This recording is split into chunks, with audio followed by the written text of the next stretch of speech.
Hello बच्चों, कैसे हैं आप। स्वागत है आपका मिस्टर मैथमेटिक्स में। क्लास 10th मैथमेटिक्स अपन पढ़ रहे थे। क्लास 10th में अपन पढ़ रहे थे चैप्टर नंबर 3। चैप्टर नंबर 3 में अपन 4 लेक्चर कंप्लीट कर चुके हैं। Substitution method exercise 3.3 of NCERT. आज अपन आगे कंसेप्ट पढ़ेंगे। हेडिंग डाल लीजिए, आज का कंसेप्ट है elimination method. Elimination method. Elimination method to solve pair of linear equation of two variable. तो एलिमिनेशन मेथड के बारे में बात करें, भाई देखो इस मेथड के नाम में ही इसका काम छुपा हुआ है। एलिमिनेट करना, गायब करना, कोई ना कोई चीज एलिमिनेट जो है वो इस मेथड में करी जाएगी, तो इसको अपन एलिमिनेशन मेथड बोलते हैं। चलिए अपन समझते हैं एलिमिनेशन मेथड क्या होता है। एलिमिनेशन मेथड में अगर आपने एक ही क्वेश्चन स्टेप बाय स्टेप समझ लिया तो आपसे सभी क्वेश्चंस बन जाएंगे, इसलिए इस पहले क्वेश्चन को बड़ा ध्यान से देखिएगा। ध्यान देखिए, अगर हमारे पास मान लीजिए एक इक्वेशन है 2x + 3y = 6 and 5x + 7y = 1। ये दो इक्वेशंस हैं। बोला गया है इन दोनों इक्वेशंस को सॉल्व करो और x और y की वैल्यू निकालिए। क्या क्वेश्चन है? Solve this pair of LIOTV, pair of linear equation of two variable and find the value of x and y। हमने पढ़ा हम इसको सबसे पहले ग्राफिकल मेथड से भी सॉल्व कर सकते थे, फिर हमने इसको सॉल्व करने की सब्स्टिट्यूशन मेथड देखी। आज अपन इसको सॉल्व करने की एलिमिनेशन मेथड देख रहे हैं। एलिमिनेशन मेथड से सॉल्व करने के लिए बहुत ही आसान चीजें हैं, बस आप समझना आपको करना कैसे है। एलिमिनेशन मेथड को अगर आपको लगाना है इसमें, तो आपको कोई ना कोई एक टर्म, या तो x वाली टर्म या y वाली टर्म एलिमिनेट करनी है। भाई एलिमिनेशन मेथड क्या करता है? एलिमिनेशन मेथड या तो x वाली टर्म या y वाली टर्म जो है उसको एलिमिनेट करता है। तो आपको देखना है कि आप भाई एलिमिनेट इनमें से किसको करना चाहते हैं। आप x को एलिमिनेट करना चाहते हैं कि y को एलिमिनेट करना चाहते हैं। तो अगर आप देखें तो आपको करना क्या है, सबसे पहले आपको किसी एक टर्म को एलिमिनेट करना है। या तो आपको x वाली टर्म को या y वाली टर्म को एलिमिनेट करना है। तो सबसे पहले अपन देखें हमें करना क्या चाहते हैं। हम आइदर x वाली टर्म और y वाली टर्म, किसी एक टर्म को हम एलिमिनेट करना है। तो हमें क्या करना है, हम चाहते क्या हैं? हम चाहते हैं, हमारा जो काम है वो है एलिमिनेट करना। किसको एलिमिनेट करना? आइदर x वाली टर्म को एलिमिनेट करना, आइदर x वाली टर्म को एलिमिनेट करना और y वाली टर्म को एलिमिनेट करना, और y वाली टर्म को एलिमिनेट करना। तो किसको एलिमिनेट करना है ये कौन डिसाइड करेगा? x वाली टर्म को एलिमिनेट करना है कि y वाली टर्म को एलिमिनेट करना है, डिसाइड कौन करेगा? डिसाइड करेंगे आप। आपका जो मन होगा आप उसको एलिमिनेट करेंगे। अब बताओ भाई, आपको x को एलिमिनेट करना है कि आपको y को एलिमिनेट करना है? जो भी आपका मन हो। मान लीजिए आपका मन है कि आपको y को एलिमिनेट करना है, ठीक है। ये एलिमिनेट करना है, ये कौन डिसाइड करेगा? आपने डिसाइड किया कि आपको y को एलिमिनेट करना है। आपने ये डिसाइड किया कि आपको जो है y वाली टर्म को एलिमिनेट करना है। तो हम क्या कर रहे हैं अभी हमें करना है एलिमिनेट। किसको एलिमिनेट करना है? y वाली टर्म को एलिमिनेट करना है। तो पहले इतना नोट कर लीजिए, हमें करना है एलिमिनेट y वाली टर्म को। अब हम y वाली टर्म को एलिमिनेट कैसे करेंगे? अब सवाल ये है कि भैया आपको एलिमिनेट करना है y वाली टर्म को। ये चीज तो क्लियर हो गई, आप ये चीज डिसाइड कर चुके कि आपको y वाली टर्म को एलिमिनेट करना है। आपको y वाली टर्म को एलिमिनेट करना है, लेकिन कैसे? हाउ? कैसे करेंगे आप y वाली टर्म को एलिमिनेट? तो जिस टर्म को आपको एलिमिनेट करना है उस टर्म के कोफिशिएंट को सेम बनाना पड़ेगा। दोनों इक्वेशन में y का कोफिशिएंट सेम बनाना है। मतलब आपको करना क्या है, कैसे करेंगे आप? दोनों इक्वेशन में कोफिशिएंट ऑफ y को सेम बना दो। दोनों इक्वेशंस में जो कोफिशिएंट ऑफ y है, कोफिशिएंट ऑफ y को सेम करना पड़ेगा। सबसे पहले आपको कैसा करना पड़ेगा? सेम करना पड़ेगा। अगर आपको y को एलिमिनेट करना है तो दोनों इक्वेशन में कोफिशिएंट ऑफ y को सेम करना है। भाई ऊपर वाली इक्वेशन में कोफिशिएंट ऑफ y क्या है? 3। नीचे वाली इक्वेशन में कोफिशिएंट ऑफ y क्या है? 7। तो ये सेम कैसे होंगे? भाई 3 और 7 है, ऊपर 3 और नीचे 7 है, तो सेम कैसे होंगे? तो सेम होंगे कुछ मल्टीप्लाइड करके। हम इक्वेशन नंबर 1 में कुछ मल्टीप्लाइड कर दें और इक्वेशन नंबर 2 में कुछ मल्टीप्लाइड कर दें तो ये सेम हो सकते हैं। तो अब बात ये आपने ये कहा कि सेम करना है, लेकिन फिर एक सवाल आया सेम तो करना है, कैसे करना है भैया सेम? कैसे करोगे सेम? तो कैसे करोगे सेम? कैसे करोगे same? By multiplying a constant to both equation. कैसे करोगे? दोनों इक्वेशन में, बोथ इक्वेशन में कुछ मल्टीप्लाइड करके। बोथ इक्वेशन में कुछ मल्टीप्लाइड करके जो है आप इनको सेम कर सकते हैं। तो आपको क्या करना है, कोफिशिएंट ऑफ y को सेम करना है। कोफिशिएंट ऑफ y को आप कैसे सेम करोगे, दोनों इक्वेशन में कुछ मल्टीप्लाइड करके आप कोफिशिएंट ऑफ y को सेम करोगे। अब देखिए अपन मल्टीप्लाइड करके करोगे तो क्या मल्टीप्लाइड करोगे, भैया मल्टीप्लाइड तो हम कर देंगे। बताइए क्या मल्टीप्लाइड करेंगे अपन, यहाँ पे क्या मल्टीप्लाइड करेंगे, समझ लीजिए भाई। इस इक्वेशन नंबर 2 में कोफिशिएंट ऑफ y है 7, इक्वेशन नंबर 2 में कोफिशिएंट ऑफ y है 7, तो इक्वेशन नंबर 1 में अपन 7 से मल्टीप्लाइड करेंगे। इक्वेशन नंबर 1 में कोफिशिएंट ऑफ y है 3, तो इक्वेशन नंबर 2 में 3 से मल्टीप्लाइड करेंगे। क्या बात है, इक्वेशन नंबर 2 में जो y का कोफिशिएंट है वो इक्वेशन नंबर 1 से मल्टीप्लाइड करेंगे, और इक्वेशन नंबर 1 में जो y का कोफिशिएंट है वो इक्वेशन नंबर 2 से मल्टीप्लाइड करेंगे। मतलब जो हमारे पास बहुत भरी पूरी इक्वेशन नंबर 1 थी, इसमें अपन मल्टीप्लाइड किससे करेंगे, इसमें अपन मल्टीप्लाइड करेंगे coefficient of y of equation number 2, equation number 2 के कोफिशिएंट ऑफ y से मल्टीप्लाइड करेंगे। और जो भरी पूरी हमारे पास इक्वेशन नंबर 2 थी, इसमें आप किससे मल्टीप्लाइड करेंगे, इसमें आप मल्टीप्लाइड करेंगे coefficient of y of equation number 1 से मल्टीप्लाइड करेंगे। तो ये आप मल्टीप्लाइड करेंगे तो आपके पास चीजें जो हैं इसके कोफिशिएंट ऑफ y दोनों इक्वेशन में सेम आ जाएंगे। अब देखा हमने इक्वेशन नंबर 2 में कोफिशिएंट ऑफ y क्या है 7, तो इक्वेशन नंबर पूरी 1 इक्वेशन नंबर 1 में अपन 7 से मल्टीप्लाइड करेंगे। इक्वेशन नंबर 1 में कोफिशिएंट ऑफ y क्या है 3, तो पूरी को इक्वेशन नंबर 2 में अपन 3 से मल्टीप्लाइड करेंगे। चलिए अपन मल्टीप्लाइड करते हैं, पहले इतना नोट कर लीजिए आप लोग।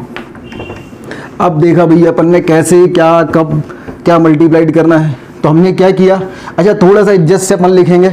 अपन डायरेक्ट यहाँ मल्टीप्लाइड करने से अच्छा अपन यहाँ पे लिख लें कि भाई हम इक्वेशन नंबर 1 जो है इसमें मल्टीप्लाइड बाय कर रहे हैं 7 coefficient of y in equation number 2, और इक्वेशन नंबर 2 जो है उसमें हम मल्टीप्लाइड कर रहे हैं 3 coefficient of y in equation number 1। फिर हम अगले स्टेप में ऐसा लिख लें कि इक्वेशन नंबर 1 था 2x + 3y = 6, उसमें अपन ये इक्वेशन नंबर 1 था, इसमें मैं 7 से मल्टीप्लाइड कर रहा हूँ। फिर 5x + 7y = 1, ये इक्वेशन नंबर 2 था, इस इक्वेशन नंबर 2 में मैं 3 से मल्टीप्लाइड कर रहा हूं। अब 7 से मल्टीप्लाइड होगा तो कद्दू कटेगा, सब में बटेगा, 7 अंदर जाएगा, सब में मल्टीप्लाइड होगा। 7 × 2 कितना हो जाएगा हमारे पास 14x। फिर 7 × 3 कितना हो जाएगा 21y = 7 × 6 कितना हो जाएगा हमारे पास 42। ये हो गई इक्वेशन नंबर 1। इक्वेशन नंबर 2 में देखें तो 3 × 5, इक्वेशन नंबर 1 में देखें तो 3 × 5 हमारे पास क्या हो जाएगा 15x। इक्वेशन नंबर 1 में 3 × 7, भाई इक्वेशन नंबर 1 जो है ना, ये मैं यहाँ पे एक बार ऊपर लिख देता हूँ, नीचे शायद दिख नहीं रहा है। 3 × 5x + 7y = 1। इक्वेशन नंबर 2 में अपन 3 से मल्टीप्लाइड कर रहे हैं, और इक्वेशन नंबर 1 में अपन 7 से मल्टीप्लाइड कर रहे हैं। जैसे ही अपन इक्वेशन नंबर 1 में 7 से मल्टीप्लाइड करेंगे तो 7 × 2 हो जाएगा 14x, फिर ये 7 × 3 हमारे पास हो जाएगा 21y, फिर 7 × 6 हमारे पास हो जाएगा 42। This is equation number 1। और ये 3 × y हमारे पास हो जाएगा 15x प्लस 3 × 7 हमारे पास हो जाएगा 21y, और 3 × 1 हो जाएगा 3। This is equation number 2। ये दो इक्वेशन हमारे पास आ जाएंगी। अब हमारे पास ये जो दो नई इक्वेशन बन गई हैं मल्टीप्लाइड करने के बाद, इक्वेशन नंबर 1 और इक्वेशन नंबर 2, इनको जरा ध्यान से देखिए। इन दोनों इक्वेशन में हमें गायब किसको करना था, y को। कैसे करना था, कोफिशिएंट ऑफ y को सेम करके। तो कोफिशिएंट ऑफ y सेम हो गए। देखो जरा, यहाँ भी y का कोफिशिएंट 21 है और यहाँ भी y का कोफिशिएंट 21 है। ये हमारे पास नई वाली इक्वेशन नंबर 1 और नई वाली इक्वेशन नंबर 2 आ गई after multiplying some constant to both equation. तो यहाँ तक नोट कर लिया अपन ने, पहले नोट कर लीजिए यहाँ तक। अब हमें क्या करना है, यहां तक नोट कर लो पहले।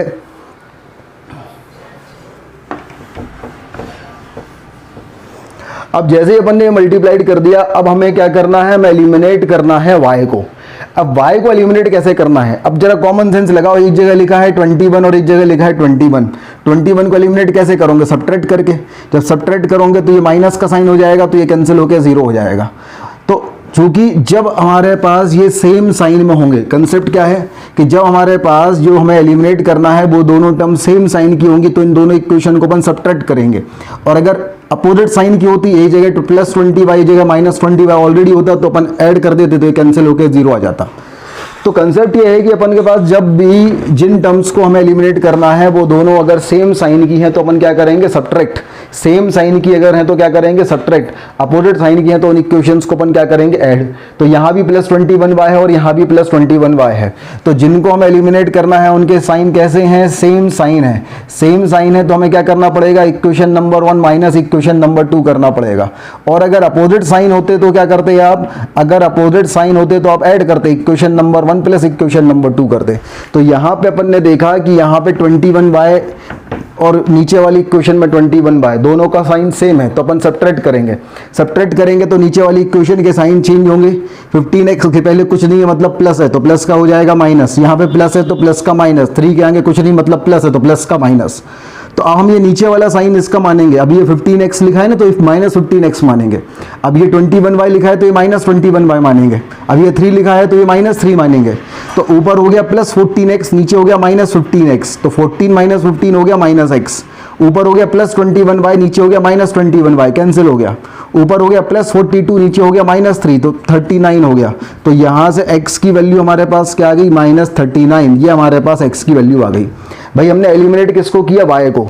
कैसे एलिमिनेट किया, कोफिशिएंट ऑफ y दोनों इक्वेशन में सेम करके। कोफिशिएंट ऑफ y कैसे सेम किए, इक्वेशन नंबर 2 का coefficient of y equation number 1 में मल्टीप्लाइड किया, इक्वेशन नंबर 1 का coefficient of y equation number 2 में मल्टीप्लाइड किया।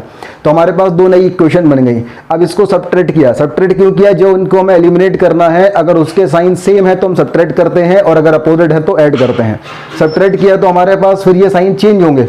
ये प्लस का हो गया माइनस 15x, प्लस 21y की जगह माइनस, प्लस की जगह माइनस, प्लस की जगह माइनस, तो plus 14x and minus 15x हो गया minus x, plus 21y and minus 21y cancel हो गया, प्लस 42 माइनस 3 हो गया प्लस 39, तो x इक्वल टू हमारे पास माइनस 39 आ गया। तो x की वैल्यू हमारे पास क्या आ गई, x की वैल्यू हमारे पास आ गई minus 39। This is the value of x। अब अपन आगे बढ़ते हैं। x की वैल्यू माइनस 39 आ गई, हमें क्या करना है, हमें y की वैल्यू निकालना है।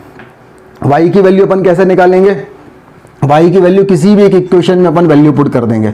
मान लीजिए मैंने इक्वेशन नंबर 2 ले लिया। इक्वेशन नंबर 2 हमारे पास था 5x plus 7y equal to 1। अब इस इक्वेशन नंबर 2 में मैं पुट कर दूं x की वैल्यू, मैं x की वैल्यू माइनस 39 पुट कर दूं। x की वैल्यू अगर माइनस 39 पुट करता हूं तो ये हो गया 5 into minus 39 plus 7 into Y equal to 1। तो ये हमारे पास कितना हो जाएगा, ये हो जाएगा माइनस ऑफ ये 145, 1 minus 195 plus 7y equal to 1। तो 7y की वैल्यू आ गई 196, तो y की जो वैल्यू आ गई वो आ गई 196 डिवाइड बाय 7। तो y की वैल्यू हमारे पास आ गई 196 डिवाइड बाय 7 और x की वैल्यू हमारे पास आ गई minus 39। The value of x is minus 39 and the value of y is 196 by 7। इस तरीके से अपन एलिमिनेशन मेथड से किसी भी दो इक्वेशन को सॉल्व करके x और y की वैल्यू निकालते हैं। तो एलिमिनेशन मेथड आई होप आप लोगों को समझ में आई होगी। एलिमिनेशन मेथड में हम सबसे पहले क्या करते हैं, सबसे पहले हमें सिलेक्ट करते हैं ये कि हमें कौन से वेरिएबल को एलिमिनेट करना है, आइदर x को और y को। मान लीजिए हमने इस वाली क्वेश्चन देखा था तो इसमें y को एलिमिनेट करना था। अब हमें जिसको एलिमिनेट करना है उसके कोफिशिएंट्स हमें सेम बनाने हैं। कोफिशिएंट सेम कैसे बनाएंगे, इक्वेशन नंबर 2 में उसका जो कोफिशिएंट है वो इक्वेशन नंबर 1 में मल्टीप्लाइड करेंगे, इक्वेशन नंबर 1 में जो उसका कोफिशिएंट है वो इक्वेशन नंबर 2 में मल्टीप्लाइड करेंगे। फिर क्या करेंगे, जो सेम कोफिशिएंट होगा उनका साइन देखेंगे, अगर वो सेम साइन के हैं तो इक्वेशंस को सब्ट्रैक्ट करेंगे और अपोजिट साइन के हैं तो इक्वेशंस को ऐड करेंगे। जब सब्ट्रैक्ट करेंगे तो जो नीचे वाली इक्वेशन है उसका साइन चेंज हो जाएगा। तो हमारे पास एक वेरिएबल की वैल्यू आ गई, यहाँ पे x की वैल्यू आ गई। अब y की वैल्यू कैसे निकालेंगे, दोनों इक्वेशन में से किसी भी एक इक्वेशन को लेंगे, उसमें उस वेरिएबल x की वैल्यू पुट कर देंगे तो y की वैल्यू आ जाएगी। इस तरीके से क्वेश्चन सॉल्व हो जाएगा। तो this is elimination method to solve pair of linear equation of two variable. Note कर लीजिए यहां तक। मेथड से इन क्वेश्चन को सॉल्व करना चाहता हूं तो सबसे पहले मैं क्या करूंगा, मैं डिसाइड करूंगा कि मुझे कौन सा एक वेरिएबल है जो एलिमिनेट करना है। तो आपने कहा हम y को एलिमिनेट करना चाहते हैं, चलिए अच्छी बात है। तो अगर आप y को एलिमिनेट करेंगे तो कैसे करेंगे, by making the same coefficient in both equation. दोनों इक्वेशन में दोनों y की जो कोफिशिएंट है वो सेम होना चाहिए। अब कोफिशिएंट सेम कैसे करेंगे, तो नीचे वाली इक्वेशन का जो कोफिशिएंट है वो ऊपर मल्टीप्लाइड कर दो, ऊपर वाले का कोफिशिएंट नीचे मल्टीप्लाइड कर दो, ऐसा अपन कर सकते हैं। अब नीचे वाले का कोफिशिएंट है -3, तो अपन ऐसा करते हैं 3 से ही मल्टीप्लाइड कर देते हैं, नेगेटिव नहीं कर लेते हैं उसका, अपन 3 से ही मल्टीप्लाइड कर देते हैं। नीचे जो है y का कोफिशिएंट अपन 3 अगर है तो ऊपर वाली इक्वेशन में 3 से मल्टीप्लाइड करते हैं, और ऊपर तो y का कोफिशिएंट 1 है तो नीचे 1 से मल्टीप्लाइड करेंगे तो कुछ नहीं होगा। ठीक है, तो अपन ऐसा करते हैं, अपन इक्वेशन नंबर 1 जो हमारे पास है इस इक्वेशन नंबर 1 में अपन मल्टीप्लाइड करते हैं 3 से। तो जैसे ही अपन करते हैं मल्टीप्लाइड, तो ये 3 हमारे पास हो जाएगा 3 into x plus Y equal to 1, this is equation number 1। तो ये हमारे पास हो जाएगा 3x plus 3y equal to 15, this is equation number 1। तो इक्वेशन नंबर 1 में अपन ने 3 से मल्टीप्लाइड किया। अब सवाल ये था इक्वेशन नंबर 1 में 3 से मल्टीप्लाइड क्यों किया, क्योंकि नीचे वाली इक्वेशन का कोफिशिएंट जो है y का वो -3 था, तो हम साइन नहीं ले रहे, हमने सीधा क्या लिया 3 लिया, 3 से मल्टीप्लाइड किया, इसीलिए हमने ऊपर वाली इक्वेशन में तो 3 से हमने मल्टीप्लाइड किया, तो 3x plus 3y equal to आ गया 15। तो पहली इक्वेशन हमारे पास क्या आ गई 3x plus 3y equal to 15, this is equation number 1। और दूसरी इक्वेशन हमारे पास क्या है 2x minus of 3y equal to 4, this is equation number 2। अब हमें इन दोनों इक्वेशन को सॉल्व करना है और इन दोनों इक्वेशन को सॉल्व करके हमें x और y की वैल्यू निकालनी है। अब इन दोनों इक्वेशन को अपन घूरो भैया, इसको घूरो, अच्छे से घूरो। आप घूरोगे तो आपको देखने मिलेगा कि जो कोफिशिएंट ऑफ y है दोनों इक्वेशन में वो सेम हो गया। देखो जरा, कोफिशिएंट ऑफ y दोनों इक्वेशन में सेम है। ऊपर वाली इक्वेशन में कोफिशिएंट ये क्या है +3y, नीचे वाले -3y, केवल साइन का अंतर है। तो और ये अच्छी बात है, जब अपोजिट साइन के होंगे तो अपन क्या करेंगे ऐड कर देते हैं, तो हम सीधा सीधा इन दोनों को ऐड कर देंगे। और अगर अपन ऐड करेंगे तो ये +3y -3y तो कैंसिल हो जाएगा, ये हमारे पास +3 + 2 हो जाएगा 5x और 15 + 4 हो जाएगा 19। तो x की वैल्यू हमारे पास आ जाएगी 19/5। The value of x is 19/5। अब आपको क्या करना है, x की वैल्यू जो 19/5 है इन दोनों इक्वेशन में से कहीं भी पुट कर दें। मान लीजिए मैंने इक्वेशन नंबर 1 में पुट कर दी। अगर मैं इक्वेशन नंबर 1 देखता हूं तो इक्वेशन नंबर 1 है x plus Y equal to 5। x plus Y equal to 5 ये हमारे पास इक्वेशन नंबर 1 है। इस इक्वेशन नंबर 1 में अगर आप x की वैल्यू 19/5 पुट कर देंगे तो आपके लिए y की वैल्यू मिल जाएगी। तो चलिए अपन इसको सॉल्व करते हैं। उसके पहले आप इस तरफ वाली चीज नोट कर लीजिए। हाँ चलिए आगे सॉल्व करते हैं। तो हमने इक्वेशन नंबर 1 ली। इक्वेशन नंबर 1 हमारे पास था x plus Y equal to 5। यहाँ पे हमने पुट कर दिया x इक्वल टू 19/5। तो ये हमारे पास हो गया 19/5 प्लस y इक्वल टू 5। तो y की वैल्यू हो गई 5 माइनस 19/5। तो ये हो गया 25 माइनस 19/5। तो हमारे पास यहाँ से जो y की वैल्यू आ गई वो क्या आ गई, y की वैल्यू आ गई हमारे पास 6/5। तो the value of y is 6/5 और x इज 19/5। तो x की जो वैल्यू है वो क्या आ गई हमारे पास 19/5 और y की जो वैल्यू हमारे पास आ गई वो आ गई 6/5। इस तरीके से हमारे पास x और y की वैल्यू आ गई और ये एलिमिनेशन मेथड से ये क्वेश्चन सॉल्व हो गया। तो नोट कर लीजिए इतना लगाना है तो हमें दोनों वेरिएबल में से कोई एक वेरिएबल को एलिमिनेट करना पड़ेगा। मान लीजिए आप y को एलिमिनेट करना चाहते हैं। अब अगर y को एलिमिनेट करना चाहते हैं तो आपको y के कोफिशिएंट सेम करने हैं। तो ऊपर y का कोफिशिएंट है 3 और नीचे y का कोफिशिएंट है 6। तो देखो जरूरी नहीं है हम ये 6 का मल्टीप्लाइड ऊपर करें 3 का मल्टीप्लाइड नीचे करें। अगर और सस्ते में काम हो रहा है तो हम सस्ते में भी कर सकते हैं। देखो ऊपर कोफिशिएंट 3 है नीचे कोफिशिएंट 6 है। तो अगर मैं ऊपर वाले 3 में 2 से मल्टीप्लाइड करूं तो ये भी 6 हो जाएगा। तो हमें इक्वेशन नंबर 2 में कुछ मल्टीप्लाइड करने की जरूरत ही नहीं पड़ेगी।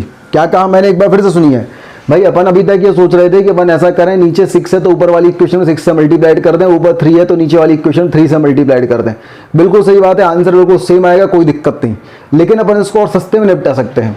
हमने कहा भाई ऊपर वाली इक्वेशन में 3 है नीचे वाली इक्वेशन में 6 है। हमारा मतलब जो हमारा उद्देश्य है वो ये है कि इस 3 को भी 6 बना दिया जाए और इस 3 को 6 अपन सीधा मल्टीप्लाइड बाय 2 करके बना सकते हैं। इन दोनों को सेम करना है तो इस 3 को हम 6 बना सकते हैं ओनली बाय मल्टीप्लाइंग बाय 2। तो अपन इस पूरी इक्वेशन 1 में केवल 2 से मल्टीप्लाइड कर दें। तो हमने ऐसा किया, हमने इक्वेशन नंबर 1 जो थी इसमें मैंने 2 से मल्टीप्लाइड किया। तो ये हमारे पास हो गया 2 into 2x plus 3y equal to 8। तो ये हमारे पास हो गया 4x प्लस हो गया 6y इक्वल टू 16। ये इक्वेशन नंबर 1 हो गई। अब हमने देखा हमारे पास इक्वेशन नंबर 1 चेंज होके 4x plus 6y equal to 16। ये इक्वेशन नंबर 1 हो गई है। और इक्वेशन नंबर 2 है 4x plus 6y equal to 7। ये इक्वेशन नंबर 2 हो गई है। अब हमारे पास कोफिशिएंट ऑफ y के साथ साथ कोफिशिएंट ऑफ x भी सेम हो गया। तो अगर सेम हो गया, सेम साइन के हैं तो मैं सब्ट्रैक्ट करता हूँ। सब्ट्रैक्ट करूंगा तो है कुछ नहीं है, मतलब प्लस है तो प्लस का माइनस, यहाँ प्लस है तो प्लस का माइनस और यहाँ प्लस है तो प्लस का माइनस। तो plus 4x minus 4x cancel, plus 6y minus 6y cancel. तो यहाँ बचा 0 और 16 माइनस 7, 16 माइनस 7 कितना हो गया भाई हमारे पास, 16 माइनस 7 हो गया 9। तो क्या 0 इक्वल टू 9 हो सकता है? 0 इक्वल टू 9 तो नॉट पॉसिबल, 0 इक्वल टू 9 तो हो ही नहीं सकता ना, दिस इज नॉट पॉसिबल। ये नॉट पॉसिबल है मतलब इसमें x और y की कोई भी वैल्यू सेटिस्फाइड नहीं करेगी दोनों को, तो हमारे पास जो इसका आंसर आ जाएगा वो आ जाएगा नो सॉल्यूशन। अब यहाँ पे एक बहुत सुंदर से नोट अपन समझने वाले हैं। मान लीजिए हमने इसे सॉल्व किया, सॉल्व करने के बाद 0 इक्वल टू 9 आ गया, मतलब नॉट पॉसिबल वाला केस आ गया। तो जब भी नॉट पॉसिबल वाला केस आएगा तो आंसर होगा नो सॉल्यूशन। मान लीजिए एक इक्वेशन होती है, हमने सॉल्व किया उसको, तो 9 इक्वल टू 9 आ गया, ऑलवेज पॉसिबल वाला केस आ गया। तो जब ऑलवेज पॉसिबल वाला केस आएगा तो आंसर होंगे इनफाइनाइट सॉल्यूशन। भाई हमारे पास तीन केस होते हैं, या यूनिक सॉल्यूशन, या नो सॉल्यूशन, या इनफाइनाइट सॉल्यूशन। अगर हमारे पास यूनिक सॉल्यूशन है तो एक्स और वाई की एक एक वैल्यू आ जाएगी। अगर हमारे पास नो सॉल्यूशन है तो कुछ ऐसा केस आएगा जो पॉसिबल ही नहीं होगा, 0 इक्वल टू 9 नॉट पॉसिबल, तो नो सॉल्यूशन। और अगर हमारे पास इनफाइनाइट सॉल्यूशन है तो कोई ऐसा केस आएगा जो ऑलवेज पॉसिबल होगा, जैसे 9 equal to 9 is always equal, always possible. तो इस केस में हमारे पास क्या हो जाएगा, इनफाइनाइट सॉल्यूशन। चलिए यहां तक नोट कर लीजिए, फिर अपन आगे बढ़ते हैं। हाँ भाई नेक्स्ट क्वेश्चन देखिए, हमारे पास है 5x plus 7y equal to 3 and 10x plus 14y equal to 6। बोला गया है solve these equation using the elimination method. अब अगर मैं एलिमिनेशन मेथड लगाना चाहता हूं तो मैं क्या करूंगा, मैं सबसे पहले दो वेरिएबल में से कोई एक वेरिएबल सेलेक्ट करूंगा जिसको मैं एलिमिनेट करना चाहता हूं। तो मैं चाहता हूं मैं y को एलिमिनेट करूं। अब अगर मुझे y को एलिमिनेट करना है तो y के कोफिशिएंट सेम करना है। नीचे वाली इक्वेशन में y का कोफिशिएंट 14 है, ऊपर वाले कोफिशिएंट में y का कोफिशिएंट 7 है। तो हम ऐसा क्या करें कि ऊपर वाली और नीचे वाली दोनों इक्वेशंस में y का कोफिशिएंट सेम हो जाए। तो हमें दिख रहा है अगर मैं 7 से 2 का मल्टीप्लाइड कर दूं तो ये 14 हो जाएगा। तो मैं ऐसा करूं, मैं इक्वेशन नंबर जो 1 हमारे पास है इसमें 2 से मल्टीप्लाइड कर दूं बस। तो जैसे ही मैं 2 से मल्टीप्लाइड करूंगा तो ये हो जाएगा 5x plus 7y equal to 3। तो ये हमारे पास आ जाएगा 10x plus 14y equal to 6। This is equation number 1। और इक्वेशन नंबर 2 हमारे पास क्या है, 10x plus 14y equal to 6। ये इक्वेशन नंबर 2 है। अब दोनों देखो साफ साफ दिख रही है, सेम इक्वेशन है। सेम इक्वेशन है मतलब सेम लाइन होगी, और सेम लाइन होगी मतलब कांस्टेंट लाइन होगी, कांस्टेंट लाइन होगी मतलब इसके इनफाइनाइट सॉल्यूशन आएंगे। अगर अपन तो भी थोड़ा सा मैथमेटिकली करें तो इनको सब्ट्रैक्ट कर दें, सब्ट्रैक्ट करेंगे तो 0 इक्वल टू 0 आएगा। 0 इक्वल टू 0 मतलब ऑलवेज 2 होगा, और ऑलवेज 2 होगा मतलब इनफाइनाइट सॉल्यूशन होंगे। तो इस तरीके से हमारे पास ये वाला क्वेश्चन हो गया, इसको नोट कर लीजिए। अब हम कुछ क्वेश्चंस करते हैं भाई एनसीईआरटी के क्वेश्चंस, तो नोट करें फिर अपन एनसीईआरटी के क्वेश्चंस पे आते हैं। देखिए नहीं 7 तो उसका है सब्स्टिट्यूशन वाले का है, 3.3 के बाद आना है। Solve example number 11। तो सबसे पहले अपन देखते हैं सॉल्व एग्जाम्पल नंबर 11। पढ़िए भैया, solve example number 11 word problem है, पढ़ना पड़ेगा। The ratio of income of 2 person is 9:7 and ratio of their expenditure is 4:3। If each of them manage to save rupees 2000 per month, find their monthly income। तो क्या बोला गया है, दो बंदे हैं, उनका रेशियो ऑफ इनकम, जो इनकम है, इनकम का जो रेशियो है, income of A ratio income of B, income of B, दो बंदे, एक अपन ने ए ले लिया एक बी ले लिया, इसका जो रेशियो है वो हमारे पास 9:7 है। अगर ऐसा है तो अपन ऐसा करते हैं, अपन ले लेते हैं income of A equal to 9x और income of B equal to अपन ले लेते हैं 7x। तो income of A ratio income of B अपन ने लिया 9:7 है, तो ए का इनकम हो गया 9x और बी का इनकम हो गया 7x। फिर रेशियो ऑफ देयर एक्सपेंडिचर, तो एक्सपेंडिचर ऑफ ए रेशियो हमारे पास है एक्सपेंडिचर ऑफ बी, और ये रेशियो हमारे पास कितना दिया है, ये रेशियो हमारे पास दिया है 4:3। तो इसका मतलब हमने ये ले लिया कि भाई एक्सपेंडिचर ऑफ ए ये हमने ले लिया 4y और एक्सपेंडिचर ऑफ बी ये हमारे पास आ गया 3y।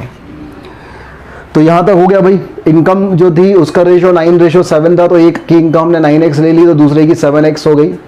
एक्सपेंडिचर का रेशियो 4:3 था, तो एक का एक्सपेंडिचर 4y ले लिया तो दूसरे का 3y ले लिया। तो पहले नंबर अपन यहाँ तक नोट कर लीजिए।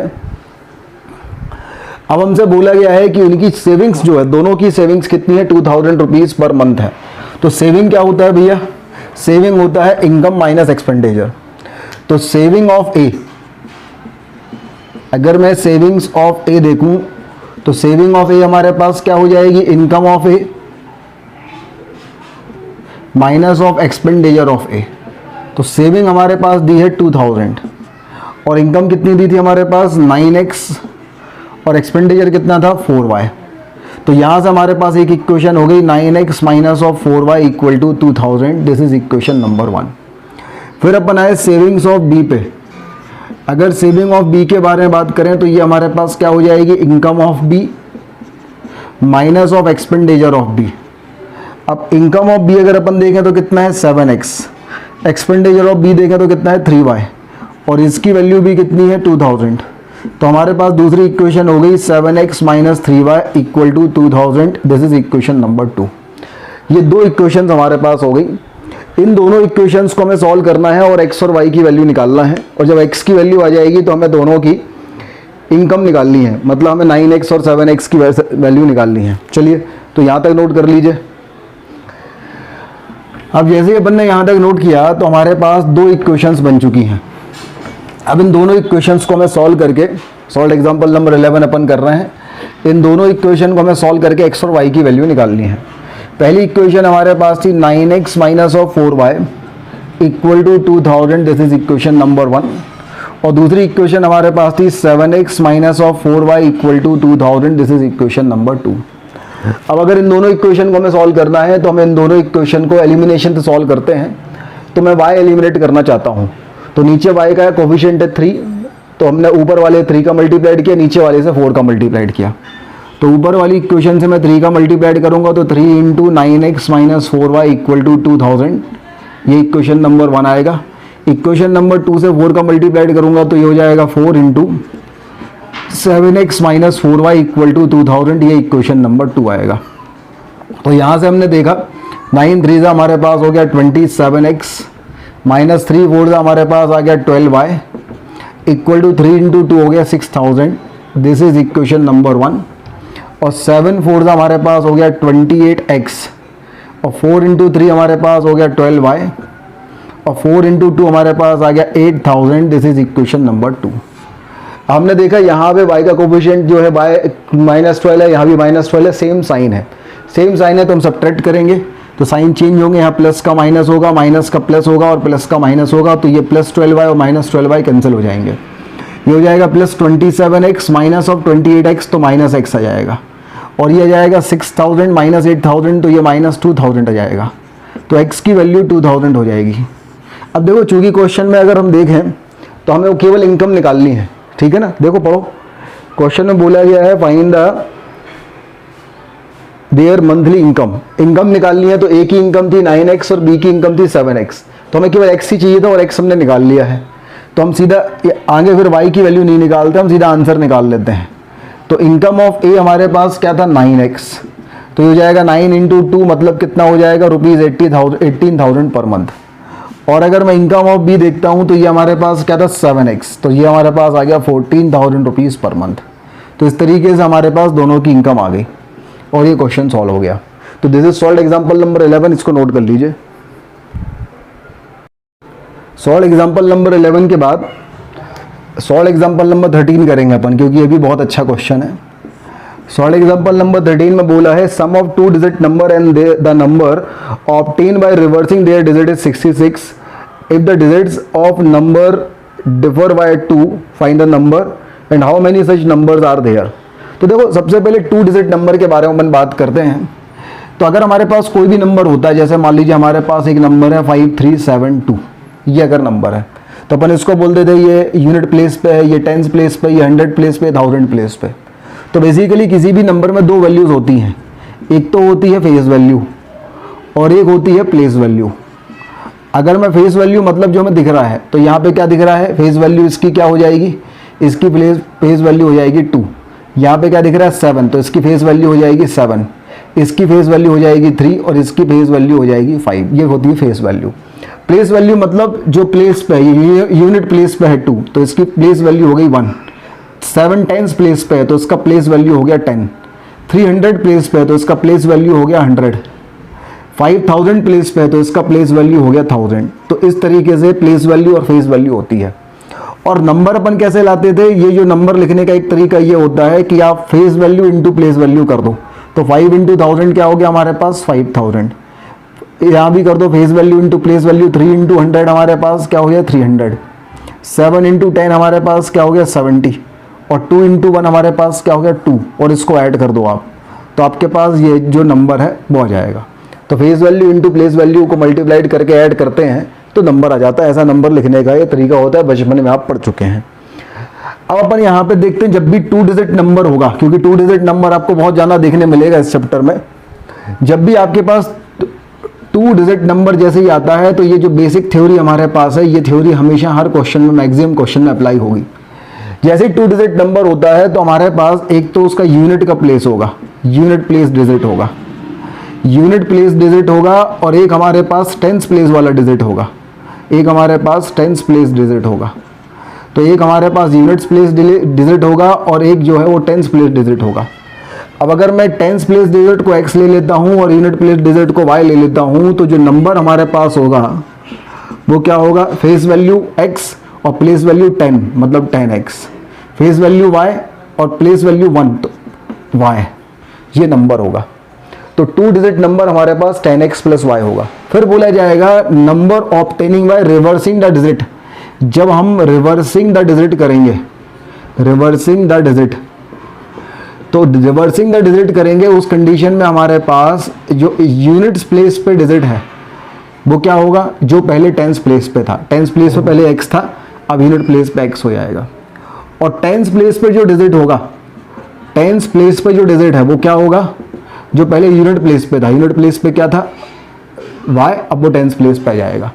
तो जो न्यू नंबर बनेगा हमारे पास वो क्या बनेगा, न्यू नंबर टेंस प्लेस का digit face value into place value, तो y into 10y, x into 1 plus x। तो अगर पहले नंबर 10x प्लस y था तो रिवर्सिंग द डिजिट्स करने पे 10y प्लस x हो जाएगा।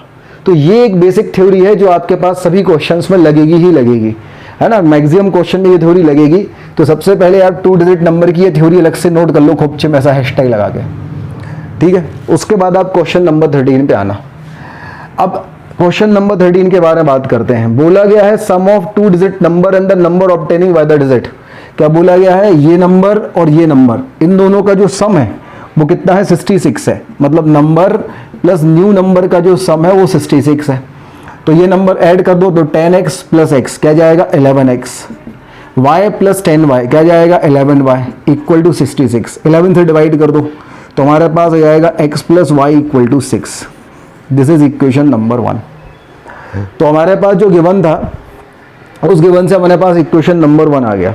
फिर कहा है digit of number differ by 2, digit of number differ by 2। मतलब अब देखो, अगर मैं हमेशा x माइनस वाई अपन ने 2 ले लिया, यहाँ पे x माइनस वाई 2 लेने का मतलब है कि x की वैल्यू, x एक बड़ा डिजिट है और y एक छोटा डिजिट है, तब हमारे पास x minus Y equal to 2 आएगा।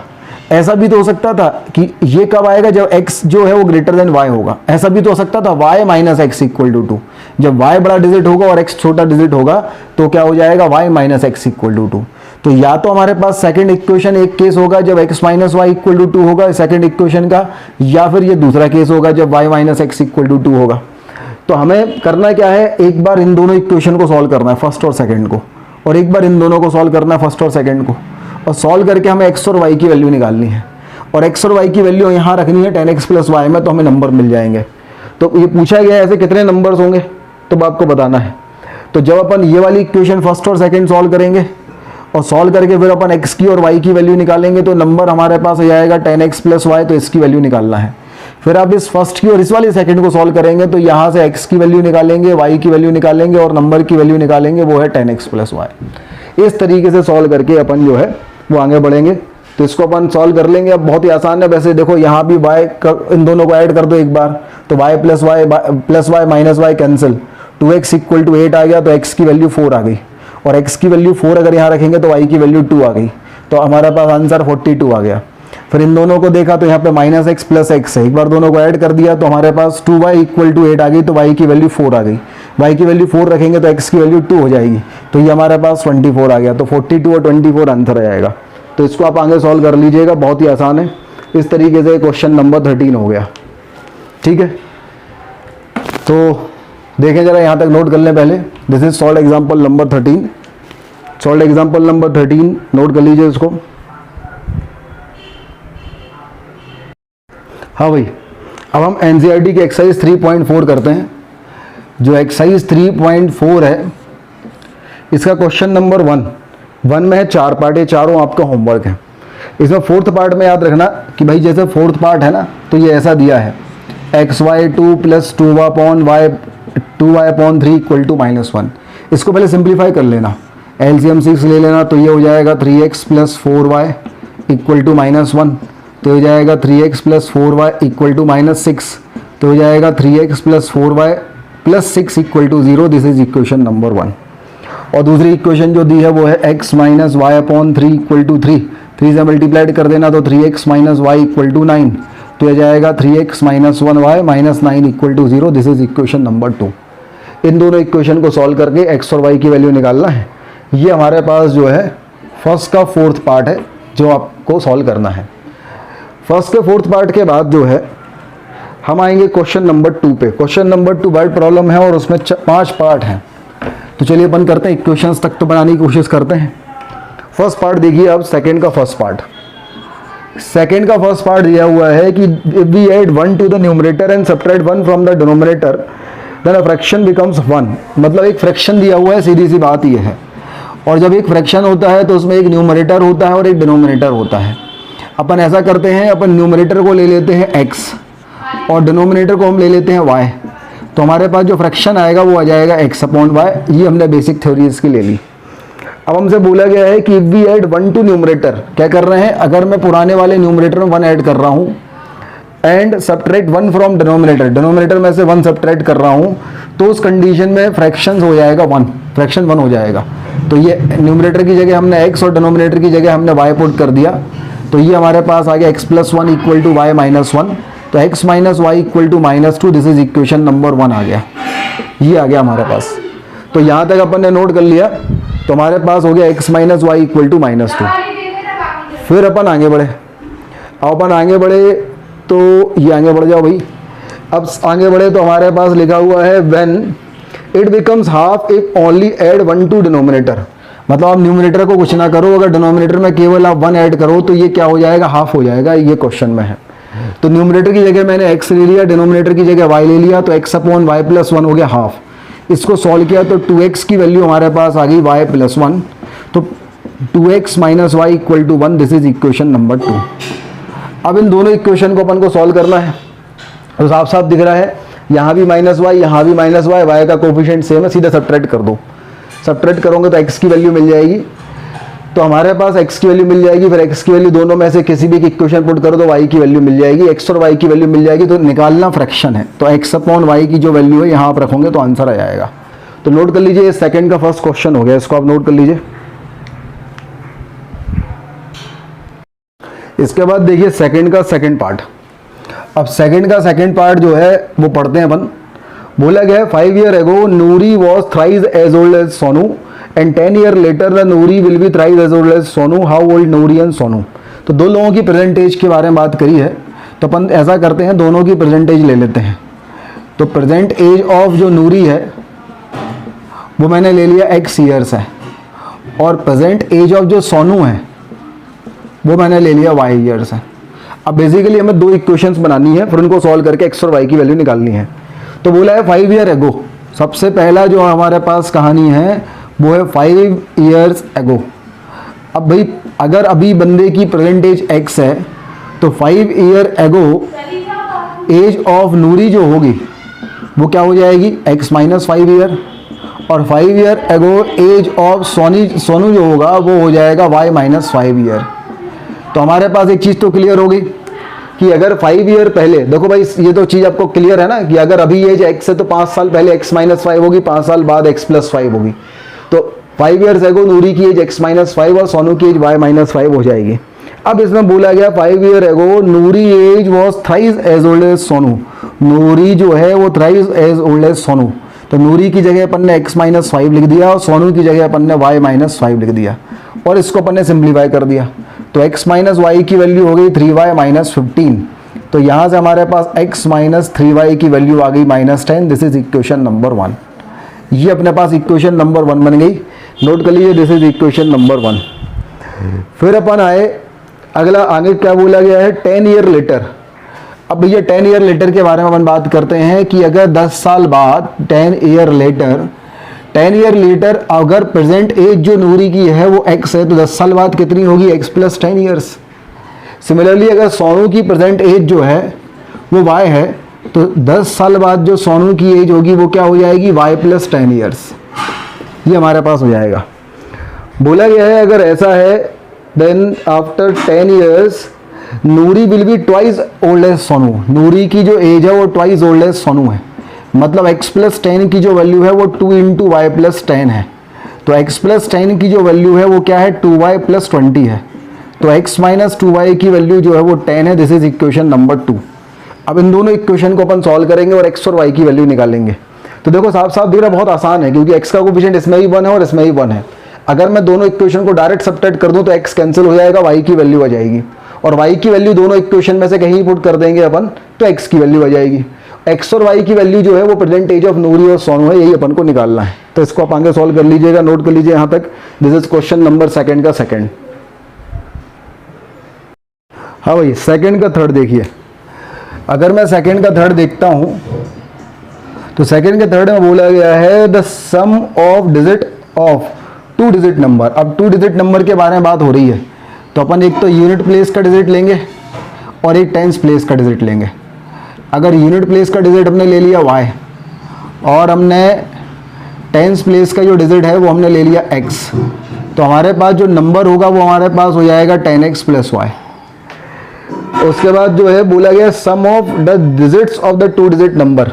बोला गया है जो सम ऑफ डिजिट हैं इसके, सम ऑफ डिजिट्स जो हैं वो दिया हुआ है। सम ऑफ डिजिट कितना दिया है, 9। तो x प्लस वाई की वैल्यू कितनी दी हुई है हमारे पास, 9। तो ये हमारे पास इक्वेशन नंबर 1 आ गया कि x प्लस वाई की वैल्यू है 9। फिर हम आगे बढ़े, बोला गया है 9 times this number is twice the number obtained by reversing the order of the digit. तो अब इसको रिवर्स कर देते हैं। तो अपन करते हैं भैया reversing the order, reversing order of digit.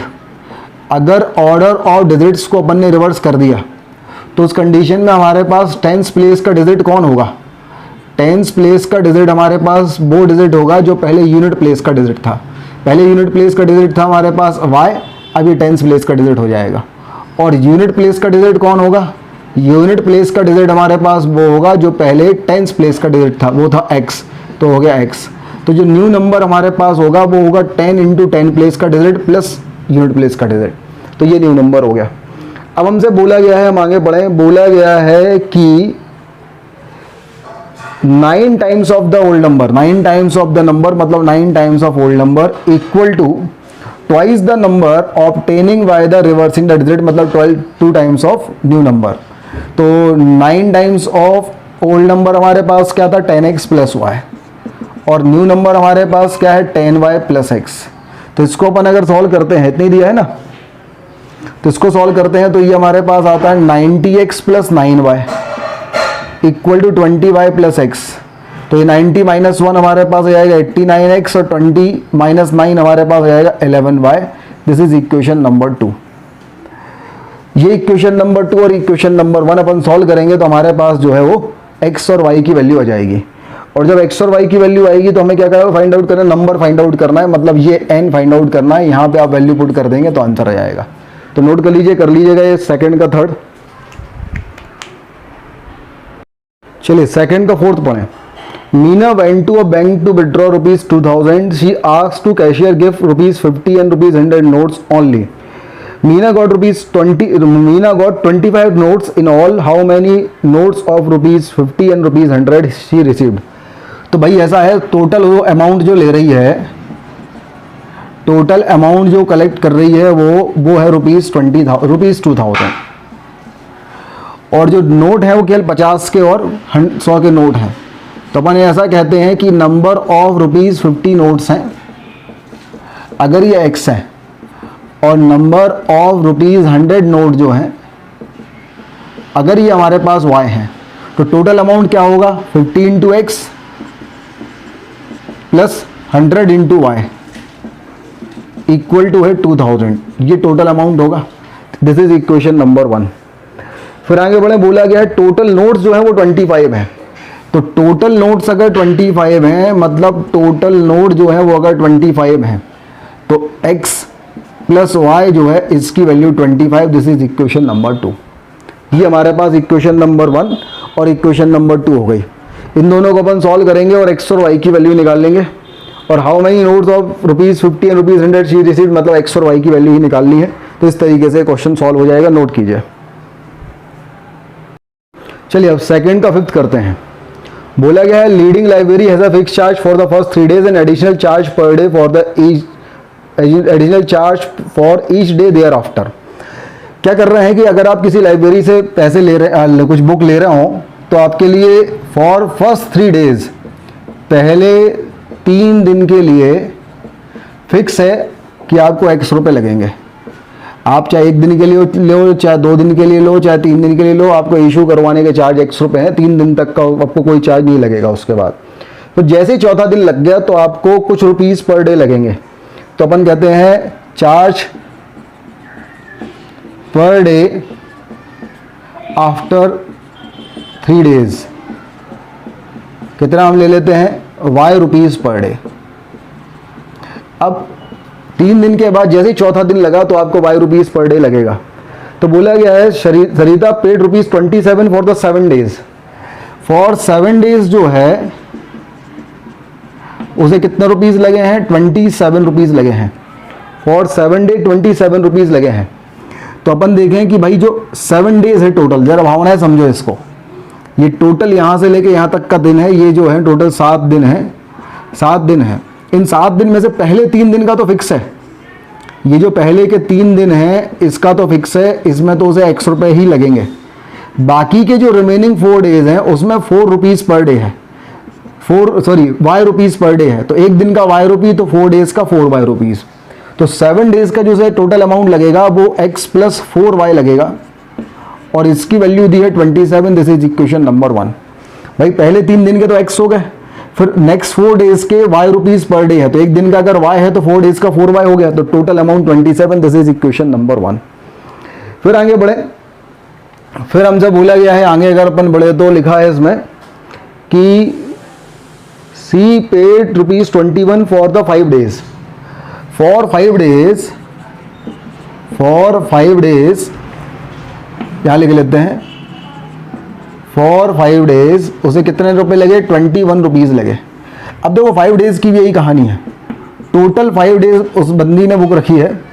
Starting के 3 दिन जो हैं उसका तो फिक्स है x रुपीस लगेगा। फिर रिमेनिंग बचे 2 दिन, तो 1 दिन का y रुपीस है, तो 2 days का 2y रुपीस होगा।